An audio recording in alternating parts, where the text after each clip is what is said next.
Hello everyone. Design of steel structure में हम design of tensile member पढ़ रहे थे।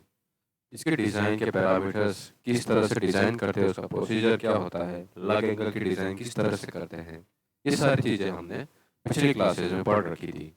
आज हम टेंशन मेंबर को डिज़ाइन करने के ऊपर एक न्यूमेरिकल सॉल्व करेंगे। ओके, न्यूमेरिक हमारा फर्स्ट क्वेश्चन है, अ tension member of roof truss carries a factor axial load of 430 kilo Newton and design a section and connecting connections using Lagrange। मतलब attention member, question है attention member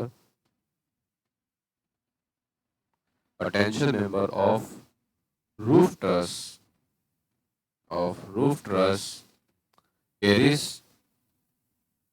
carries a factored load in tension कितना है 430 kilo Newton. कितना 430 kilo Newton. Okay, इतना load इस member को beer करना है। हमें सेक्शन डिजाइन करना है। Design a section and connection using लग एंगल। ओके, मतलब हमें टेंसाइल मेंबर के इस क्रॉस सेक्शन को भी डिजाइन करना है। ओके, उसके साथ ही यहाँ पे हम जो लग एंगल प्रोवाइड कराते हैं ताकि इसकी कनेक्शन की लेंथ रिड्यूस होए, ये भी हमें इसके क्रॉस सेक्शन को भी डिजाइन करना है। और इनके कनेक्टिंग बोल्ट्स जो होते हैं, उनके नंबर ऑफ बोल्ट्स कितने होंगे, उनके बीच की स्पेसिंग कितनी रहेगी, ये सारी चीजें हमें यहाँ पे डिजाइन करनी है। ओके, तो सबसे पहले हमें गिवन पैरामीटर है। गिवन क्या है, F U is equal to what, 4, कितना लोड लगा है इसका 430 किलो न्यूटन। राइट, हमारा एफ वाई दे रखा है, इसको हम पी यू कह देते हैं। राइट, पी यू हमारा है 430 किलो न्यूटन।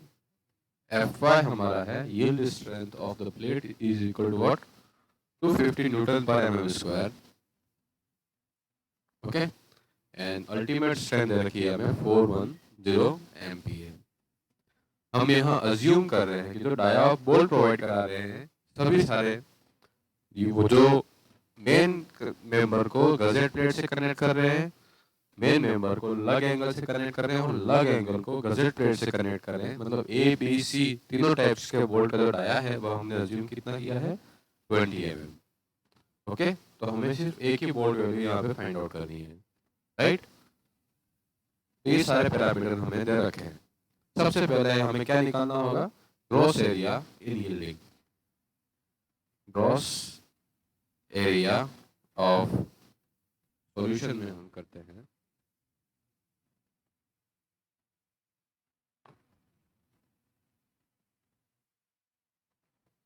फर्स्ट हमें निकालना है gross area in yielding.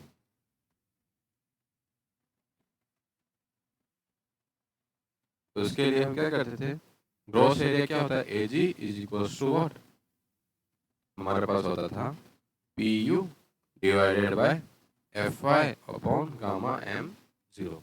Right, क्योंकि हमारे पास जो मैक्सिमम फोर्स हम कितना इस पे लगा सकते हैं, P U is equal to what, F Y into A G divided by gamma M zero. ये हमारे पास रिलेशन था। इससे हम ग्रॉस एरिया हम फाइंड आउट कर सकते हैं कि इसके इस पी यू लोड को बियर करने के लिए हमें कितना मिनिमम एरिया प्रोवाइड कराना पड़ेगा। तो gross area yielding A G equal to what, P U हमारे पास कितना दे रखा है 430 इन किलो न्यूटन। राइट, 1000 और गामा एम नॉट नीचे डिवीजन में तो उसको ऊपर भेज देंगे, तो यहाँ पे गामा एम जीरो की वैल्यू कितनी होती है, gamma M zero equal to what 1.1। Right, 1.1 divided by F Y, ये कितना है 250। इसे सोल्व करने से हमारे पास ग्रॉस एरिया कितना आएगा, यहाँ से हमारा ग्रॉस एरिया आ रहा है 82121892 mm स्क्वायर। मतलब हमें टेंशन मेंबर जो है मेन मेंबर, उसका मिनिमम ग्रॉस एरिया कितना प्रोवाइड कराना है 1892। तो हम अब IS हैंडबुक को चेक करेंगे और वहां से refer IS handbook for steel section, right.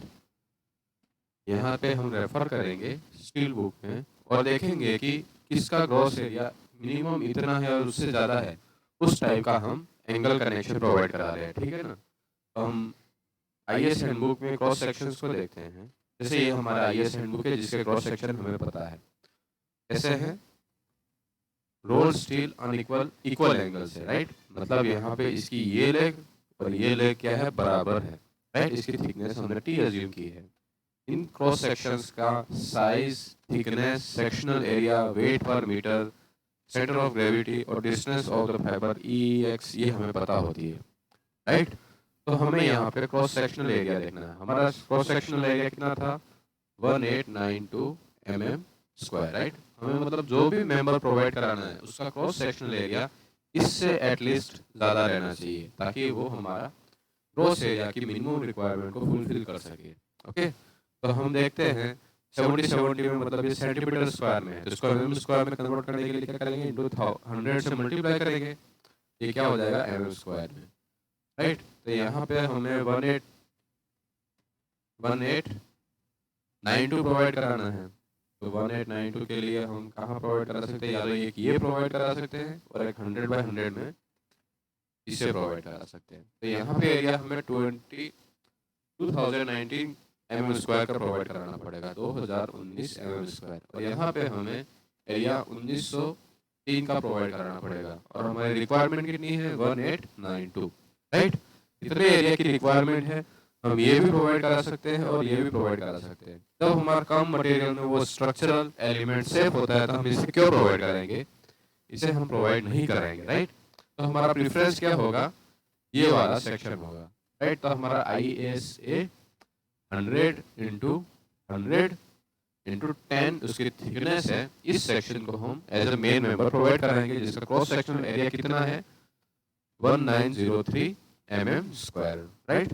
इस एलिमेंट को हम यहाँ पे प्रोवाइड कराएंगे, राइट। तो हमने सेलेक्ट किया, सेलेक्ट ISA 100 × 100 × 10, राइट। उसके हिसाब से हमारा ग्रॉस एरिया कितना आया था, 1903 mm स्क्वायर, ओके। ये हमारा ग्रॉस एरिया आ गया। हम बोल्ट्स कौन सा यूज कर रहे हैं, ये हमारा सेक्शन डिजाइन हो गया, मतलब हमें कौन सा क्रॉस सेक्शन प्रोवाइड कराना है ये हमें पता चल गया। अब यहाँ पे हम सबसे पहले कनेक्शन को डिजाइन करने के लिए हमें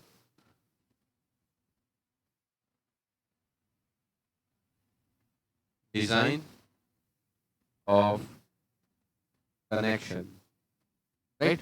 उसके लिए हमें सबसे पहले क्या फाइंड आउट करना होगा, bolt value, right. Bolt value, bolt value क्या होता है, minimum of shear strength, right, and bearing strength, okay. ये हमारी क्या होती है, बोल्ट वैल्यू होती है, राइट। तो ये हमें निकालनी है। हमने हमें क्वेश्चन में दे रखा है हमारा डाया ऑफ बोल्ट कितना है, 20 mm।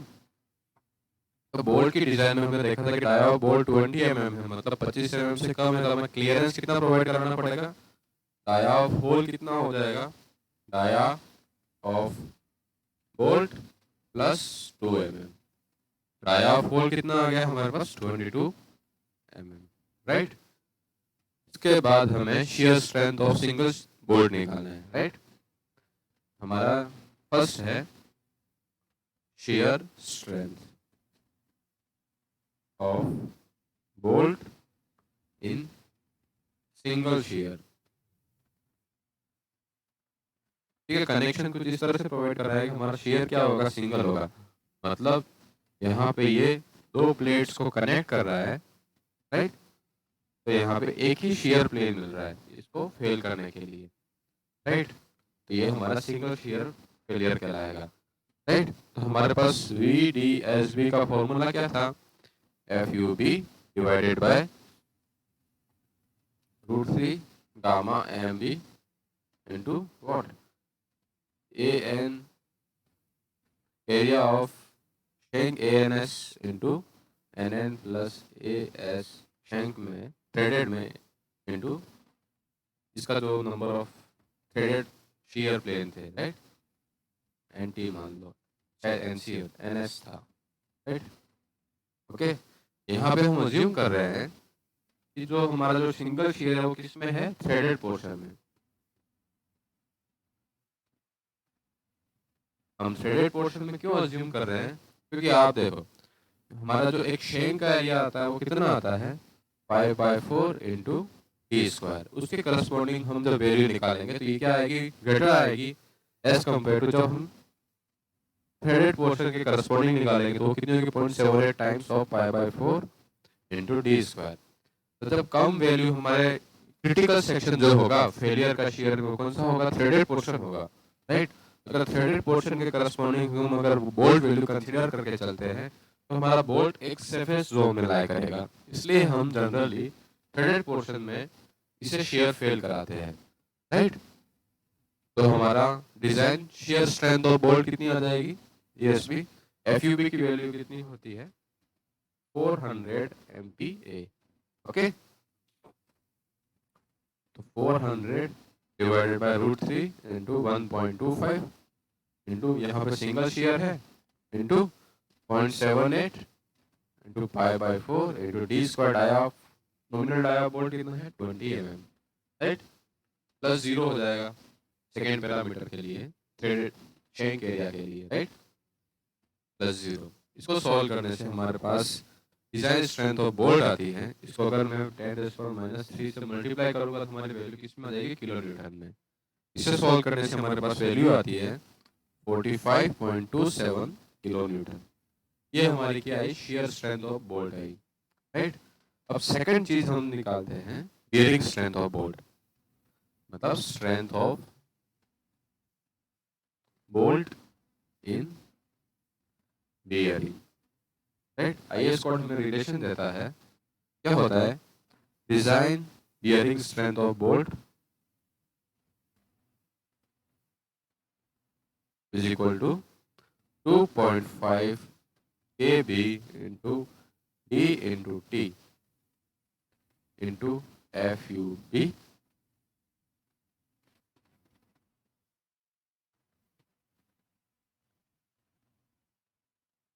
यहाँ पे FU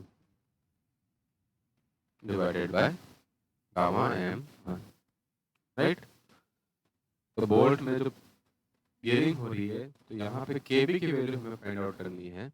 kb की वैल्यू क्या होती है, minimum of what, E0/3dh p divided by 3dh minus 0.25 FU divided bye FUB और 1। इनमें से जो कम होगी वैल्यू सबसे कम उसको हम कंसीडर करके चलेंगे। E0 is equal to what, 1.7 times of dia of hole कितना है, 22। ओके, तो इसकी वैल्यू हमारे पास कितनी आएगी,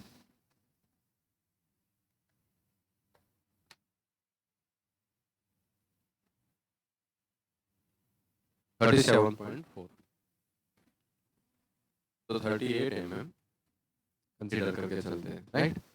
P की वैल्यू हमारे पास आ रही है 2.5 टाइम्स ऑफ 20, ये हमारे पास आ जाएगी 50 mm। ओके, तो इन वैल्यूज को हम यहाँ पे पुट कर देते हैं, minimum of 38 divided by 3 into 22 comma 50 divided by 3 into 20 minus 0.25 400 divided by 410 and 1 FUB divided bye FU। Okay, in values को सॉल्व करने से हमारे पास जो मिनिमम वैल्यू आएगी वो हम कंसीडर करके चलते हैं। तो फर्स्ट हमारी मिनिमम वैल्यू आएगी 38 डिवाइडेड बाय 3 इंटू 22, ये वैल्यू हमारे पास आ रही है 0.575। यहाँ पे वैल्यू आ रही है 50 डिवाइडेड बाय 3 इंटू 20 माइनस 0.25। ये वैल्यू आ रही है 0.58, यहाँ पे आ रही है 400 डिवाइडेड बाय 410 तो 97.975 इनमें से जो मिनिमम वैल्यू होगी उसको हम यहाँ पे कंसीडर करेंगे, तो के बी की वैल्यू हमारी हो जाएगी 0.575। ओके राइट, इन सारी वैल्यूज को हम यहाँ पे पुट कर देते हैं,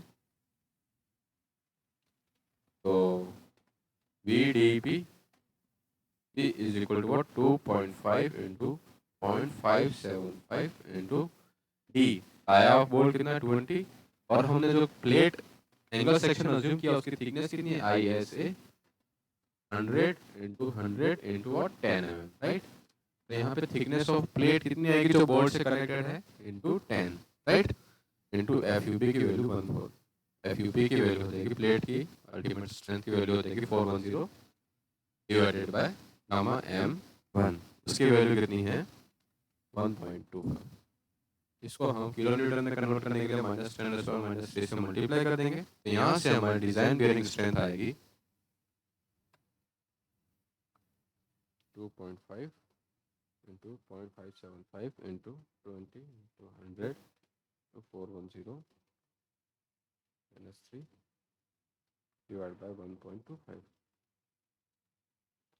94.3, राइट, किलो न्यूटन। ओके, तो ये हमारी बेयरिंग स्ट्रेंथ आ गई। बोल्ट वैल्यू क्या होती है? Bolt value is minimum of shearing strength and bearing strength, right? Minimum of 45.27 kilonewton and 94.3 kilonewton। क्या आएगा बोल्ट वैल्यू की वैल्यू हमारी? सबसे पहले shear में फेल होगा, राइट, 45.27 किलोन्यूटन, ये हमारी बोल्ट वैल्यू आ गई। ओके, अब हमें लग एंगल को डिजाइन करना है। Design of lug angle, right. हमें पता है कि हमारा जो मेन मेंबर है वो कैसा है, इक्वल एंगल है, मतलब दोनों लेग्स की जो डिस्टेंस है वो कैसी है, इक्वल है, राइट। कुछ इस तरह से हमारा है मेन मेंबर। ये कितनी दे रखी है हमें 100, ये 10 थिकनेस दे रखी है, यहाँ पे ये कितनी दे रखी है 100, और इसकी भी 10 थिकनेस है। इसका एरिया हमने यहाँ पे ये गजेट प्लेट से कनेक्टेड है, राइट, ये हमारी इधर गजेट प्लेट से कनेक्टेड है, ये हमारी क्या कहलाएगी, आउटस्टैंडिंग लेग, राइट, और ये हमारी क्या कहलाएगी, connecting leg, right. Outstanding leg का एरिया कितना हो जाएगा 100, राइट, -t/2 इंटू थिकनेस कितनी है, इसकी सेंटर लाइन से इसकी लेंथ मानेंगे तो t/2 इंटू 10, मतलब 95.950 mm²। और यहाँ पे कनेक्टिंग लेग की थिकनेस टोटल ग्रॉस एरिया कितना आ जाएगा 100 - 10/2 इंटू 10, 950 mm², राइट। तो मतलब हम कह सकते हैं कि gross area of outstanding leg, right, and connecting leg are equal. मतलब तो हमारा जो PU फोर्स है उसका जो डिस्ट्रीब्यूशन होगा वो भी क्या होगा, बराबर होगा। तो PU फोर्स जो है हमारा वो आउटस्टैंडिंग लेग के एंड कनेक्टिंग लेग के द्वारा व्हाट बराबर बियर किया जाएगा,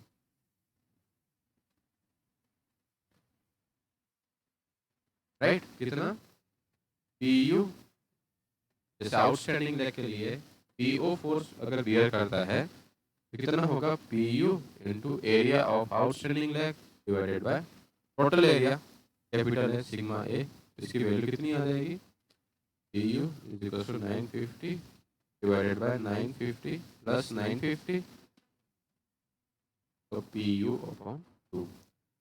पीसी की वैल्यू कितनी आ जाएगी, पी यू अपॉन 2, मतलब आउटस्टैंडिंग लेग कितना फोर्स बियर कर रहा है, P U upon 2। P U की वैल्यू कितनी दे रखी है हमें, 430 डिवाइडेड बाय 2, मतलब 215 किलो न्यूटन इसके द्वारा, और यहाँ पे भी है 215 किलो न्यूटन। आई होप यहाँ तक आपको समझ में आ गया होगा। अब हमें लग एंगल की पहली कंडीशन दे रखी है कि हम जब लग एंगल का को डिजाइन करते हैं, डिजाइन ऑफ लग एंगल मतलब इसका क्रॉस सेक्शन एरिया कितना होना चाहिए, to bear 20% more load coming in what, outstanding leg मतलब आउटस्टैंडिंग लेग में जितना फोर्स आ रहा है उससे 20% ज्यादा का लोड हमें बियर करने के लिए लग एंगल को डिजाइन करना पड़ेगा, राइट। तो मतलब लग एंगल के लिए कितना फोर्स आएगा जो उसके ऊपर ट्रांसफर होगा, 1.2 times of what, P0, right. 1.2 into 215, इसकी वैल्यू कितनी आती है,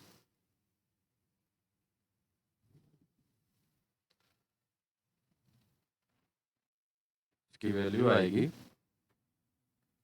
258 किलो न्यूटन। इस फोर्स के लिए हमें लग एंगल डिजाइन करना है, तो लग एंगल का ग्रॉस एरिया कितना हो गया, gross area of lug angle is equal to what, इसको हम PL मान लेते हैं, तो PL divided by Fy upon gamma m0। PL equals to what, 258 into 10⁻³ divided by 250 divided by 1.1। इसे सॉल्व करने से हमारे पास ग्रॉस एरिया कितना आया, 1167 mm², राइट। तो 1167 mm² का मिनिमम हमें cross sectional area for a लग एंगल प्रोवाइड कराना है। तो कौन सा सुटेबल सेक्शन होगा वो वापस हम किस में देखेंगे, refer to steel table, right. Refer IS handbook for steel sections, right. तो हम IS हैंडबुक स्टील सेक्शन को रेफर करते हैं, तो हमारा जो एरिया है वो कितना है, हमारा एरिया है लग एंगल के लिए वो कितना है, एक मिनट, यहाँ पे ये एरिया कैलकुलेट करने पे हमारे पास वैल्यू आ रही है, एक बार सॉल्व करके देख लेते हैं। 258 E3 डिवाइडेड बाय 250 इंटू 1.1, ये एरिया आ रहा है, सॉरी हाँ, ये एरिया आ रहा है 1135.2 mm², राइट। ये एरिया हम प्रोवाइड कराना है, ओके। तो इस इतना मिनिमम एरिया हम प्रोवाइड कराना चाहिए, हम स्टील टेबल में जाके देखेंगे, तो स्टील टेबल में हमें एरिया कितना प्रोवाइड कराना है, 1135.2 mm², राइट। उतना एरिया यहाँ पे कहाँ पे है, एक इस मेंबर का है 1135 से ज़्यादा है, राइट। एक इस मेंबर का है जस्ट ज़्यादा, ओके। और 80/80 का यहाँ पे ये मेंबर हम प्रोवाइड करा सकते हैं, 90/90 में हम इस मेंबर को प्रोवाइड करा सकते हैं, और हम इस मेंबर को भी प्रोवाइड करा सकते हैं। ये हमारे पास चॉइसेस होगी।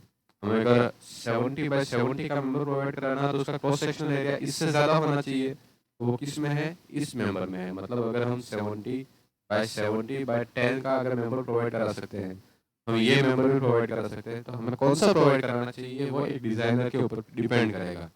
तो हमारा जो मेन मेंबर है उसकी जो कनेक्टिंग फ्लैंज है इसकी ये थिकनेस कितनी है 100 ही है और यहाँ पे भी कितना है 100 है। तो हम अगर लग एंगल को इसके बराबर ही कनेक्ट करेंगे तो हमारा कनेक्शन जो होगा वो क्या होगा इजी होगा, राइट। इसलिए हम इसी मेंबर को डिजाइन करेंगे और जहाँ पे इसकी थिकनेस रिड्यूस कितनी कर दी, पहले मेन मेंबर की 10 mm है तो इसकी कितनी हो जाएगी 8 mm। तो वहां पे हमने एरिया कितना प्रोवाइड कराया 1167 mm। आप इसमें से कोई भी एंगल को प्रोवाइड करा सकते हैं, राइट। हमने पहले चूज किया 1167 वाले मतलब I S A 100/100 into 6 mm की, राइट। तो हमारा एरिया है, अब use I S A 100/100/6, right. उसके करस्पॉन्डिंग हमारा ग्रॉस एरिया कितना आया, ग्रॉस एरिया आया है 1167 mm², राइट। हमने इस एंगल को प्रोवाइड कराया। तो अब हमें चेक करना है कि हमारा ये जो एंगल है वो क्या है, रप्चर में फेल तो नहीं कर रहा। Check the strength of the lug angle, check the strength of lug angle in rupture। Rupture में इसकी स्ट्रेंथ फाइंड आउट करनी है। लग एंगल में डाया ऑफ बोल्ट को माइनस करेंगे तो नेट एरिया कितना आ जाएगा, A net is equal to 100 plus 100 minus T कितना 6 माइनस 1 डाया ऑफ बोल्ट को माइनस करेंगे तो 22 इंटू 6, राइट। इस एंगल में लग एंगल में यहाँ पे डाया ऑफ बोल्ट माइनस किया तो यहाँ पे हमारा नेट एरिया कितना आएगा 1032 mm², राइट। तो रप्चर में स्ट्रेंथ हो जाएगी 0.9 FU इंटू ए नेट या AN divided by gamma M1। इसकी वैल्यू कितनी आई 0.9 into 410 divided by 1.25।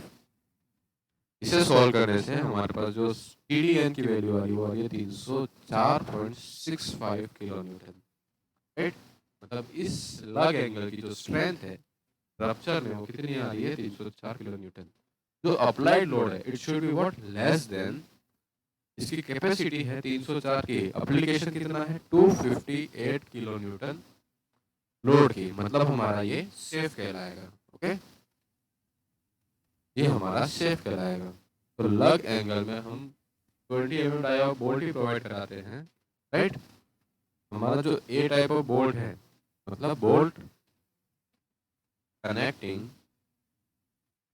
What gusset plate plus lug angle कौन सा है 20 mm dia of bolt. Okay, B type of bolt है bolt connecting what lug angle and outstanding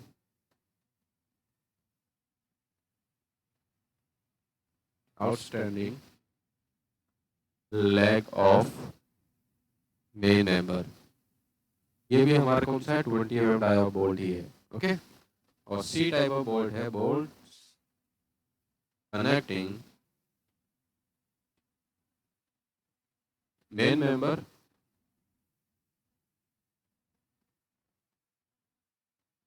plus कौन सा gazette plate. ये भी हमने कौन सा प्रोवाइड किया है 20 mm डाई ऑफ बोल्ट। तो करस्पॉन्डिंग हमने बोल्ट वैल्यू फाइंड आउट कर दी थी। इन तीनों केसेस में हमारी बोल्ट वैल्यू कितनी रहेगी 45.27 किलो न्यूटन, राइट। ये हमारी बोल्ट वैल्यू आ गई। अब सभी कनेक्शन के लिए हमें नंबर ऑफ बोल्ट्स कितने प्रोवाइड कराने हैं वो फाइंड आउट करते हैं। फर्स्ट है जब ए टाइप ऑफ बोल्ट प्रोवाइड कराते हैं तो उसके लिए नंबर ऑफ बोल्ट्स कितने होंगे 1.2 times of P note divided by what bolt value. A types of bolt क्या है, जब गजेट प्लेट को लग एंगल से कनेक्ट करते हैं, राइट। मतलब ये हमारी क्या होगी गजेट प्लेट होगी और यहाँ पे हमारा ये मेन एंगल कनेक्टेड है और यहाँ पे हमारा ये लग एंगल कनेक्टेड है।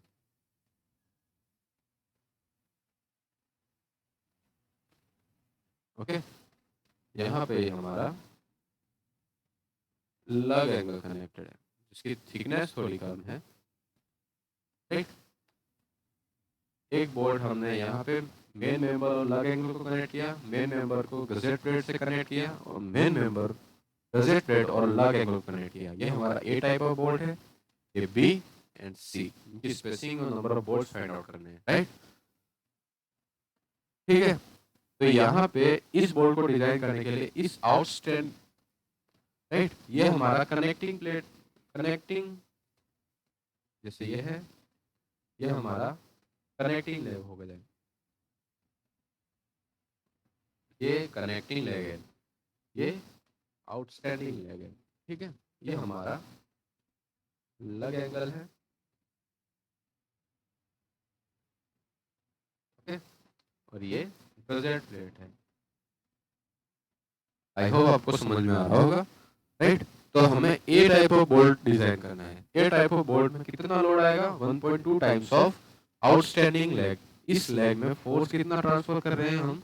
PU डिवाइडेड बाय 2, मतलब 430 डिवाइडेड बाय 2 मतलब 215। 1.2 times of 215 divided by bolt value हमारे पास कितनी है?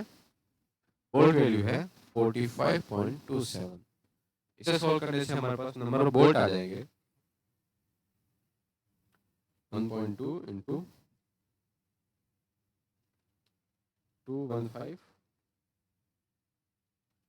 डिवाइडेड बाय 45.27, तो हमारे पास 5.699 नंबर ऑफ बोल्ट, मतलब हम 6 नंबर ऑफ बोल्ट्स प्रोवाइड कराएंगे ए टाइप्स में। सेकंड है हमारा बी टाइप ऑफ बोल्ट। ये कितने होगा? बी टाइप ऑफ बोल्ट के लिए हमारे कितने लोड को बियर करने के लिए हम डिजाइन करते हैं? बी टाइप ऑफ बोल्ट को हम 40% more load in outstanding leg, at least उतने लोड के लिए हम इसे डिजाइन करते हैं। तो 1.4 times of P nought divided by what? Bolt value. Bolt value सबकी हमने सेम अज्यूम की है। ओके, तो 1.4 टाइम्स ऑफ 215 डिवाइडेड बाय 45.27। इसे सॉल्व करने से हमारे पास नंबर ऑफ बोल्ट कितने आएंगे? 1.4 इंटू 215 डिवाइडेड बाय 45.27, 6.64, 6.64 मतलब 7 नंबर ऑफ बोल्ट्स प्रोवाइड कराएंगे। ओके, थर्ड है सी टाइप ऑफ बोल्ट। वो PC divided by bolt value. Connecting plate में कितना लोड है divided by bolt value. Right, 215 divided by कितना? 45.27, 215 डिवाइडेड बाय 45.27। हमें यहाँ पे 4.74 मतलब 5 नंबर ऑफ बोल्ट्स प्रोवाइड कराने पड़ेंगे। राइट, इस तरह से हमने पूरा कनेक्शन डिजाइन कर लिया। तो हम कनेक्शन को डायग्राम ड्रॉ करते हैं। जैसे ये हमारी क्या है? गजेट प्लेट है।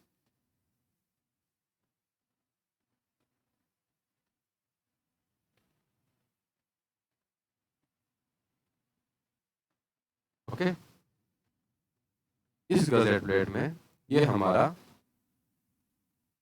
मेन मेंबर है।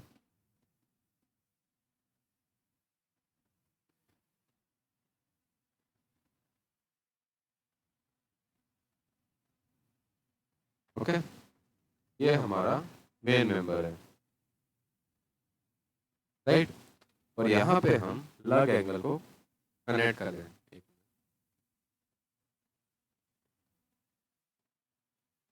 ये हमारा मेन मेंबर है और यहाँ पे ये लोड कितना बियर कर रहा है? टोटल लोड है 430 किलो न्यूटन का। Okay, right. और यहाँ पे हमने कौन सा ये एंगल प्रोवाइड कराया है, आई ए से 100/100 इंटू 10। ओके, और इसे हम लग एंगल के साथ कनेक्ट कर रहे हैं, तो लग एंगल हमारा हो गया यहाँ पे, ये हमारा लग एंगल है। ओके, इस तरह से हमने कनेक्शन प्रोवाइड कराया है। अब हमने बोल्ट्स प्रोवाइड कराए हैं, ए टाइप के बोल्ट जो गजेट प्लेट और लग एंगल को कनेक्ट कर रहे हैं। ये है I S A 100/100 into 6, right. क्या है, लग एंगल। अब हमने नंबर ऑफ बोल्ट्स प्रोवाइड करा रहे हैं। फर्स्ट है ए टाइप ऑफ बोल्ट, जो यहाँ पे है, right. A types of bolt, number of bolt कितने आए हैं हमारे, नंबर ऑफ बोल्ट्स आए हैं 6। तो यहाँ पे हमने 6 नंबर ऑफ बोल्ट्स प्रोवाइड कराए हैं,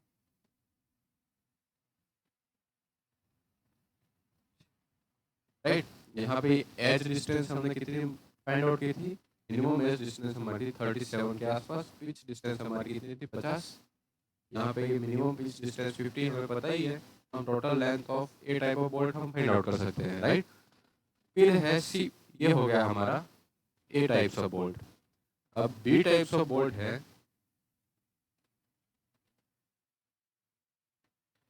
बी टाइप्स ऑफ बोल्ट जो लग एंगल और मेन मेंबर को कनेक्ट कर रहे हैं, वो कितने हैं, 7 है, राइट। तो यहाँ पे हमारे बी टाइप्स ऑफ बोल्ट है।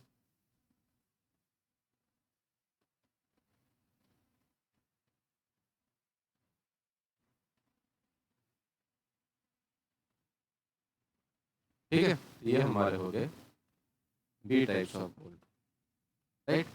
तो यहाँ पे हमने 20 mm डाया बोल्ट प्रोवाइड कराया है सभी में, right, at spacing of 50 mm, right. And edge distance कितनी है हमारी 38 mm। ओके, इस तरह से हम कनेक्शन प्रोवाइड कराया है। अब सी टाइप ऑफ बोल्ट हमारे कितने हैं, 5, right. C type of bolt हमारे हैं 5। तो यहाँ पे हमारे 5 सी टाइप ऑफ बोल्ट हो जाएंगे।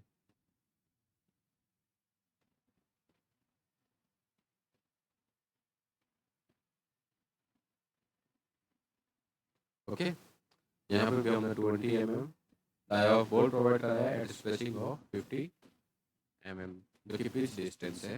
एंड यहाँ पे हमने एज डिस्टेंस कितनी प्रोवाइड कराई है, E equals to 38 mm। Okay, ये हमारा सी टाइप ऑफ बोल्ट हो गया।